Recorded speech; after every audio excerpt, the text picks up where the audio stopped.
সংবাদ প্রকাশের জের, নিয়ামতপুরে ভুক্তভোগী নারীকে মারধরের অভিযোগ। খবর পড়ছি আমি মেহেজাবিন খানম।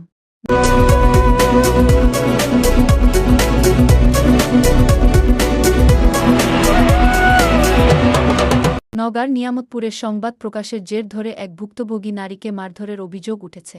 তার উপরে খাড়িয়ে আছিলাম, বকরি ছেড়ে দিয়েছি, ছোট বকরিকে নিয়ে আছি।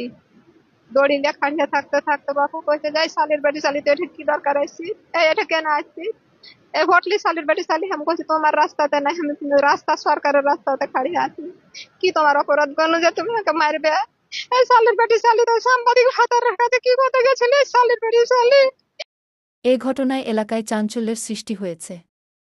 ভুক্তভোগীর অভিযোগ, তার বিষয়ে প্রকাশিত একটি সংবাদকে কেন্দ্র করে ক্ষুব্ধ হয়ে অভিযুক্তরা তার উপর হামলা ও মারধর করেন। তারপরে শাহাদাত, তারপরে বেদি, মাহবা, দুলা।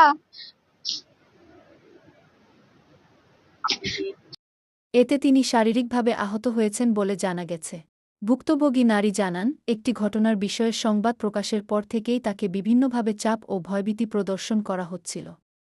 এরই ধারাবাহিকতায় তাকে মারধর করা হয়েছে বলে তিনি অভিযোগ করেন। ঘটনার পর তিনি সংশ্লিষ্টদের বিরুদ্ধে আইনগত ব্যবস্থা নেওয়ার দাবি জানিয়েছেন। স্থানীয়দের দাবি, সংবাদ প্রকাশের কারণে কোনো ব্যক্তিকে হামলা, হুমকি বা হয়রানি করা গ্রহণযোগ্য নয়। এ ধরনের ঘটনায় সাংবাদিকদের পাশাপাশি সংবাদ সংশ্লিষ্ট ভুক্তভোগীদের নিরাপত্তাও নিশ্চিত করা জরুরি। অভিযোগের বিষয়ে অভিযুক্তদের বক্তব্য তাৎক্ষণিকভাবে পাওয়া যায়নি।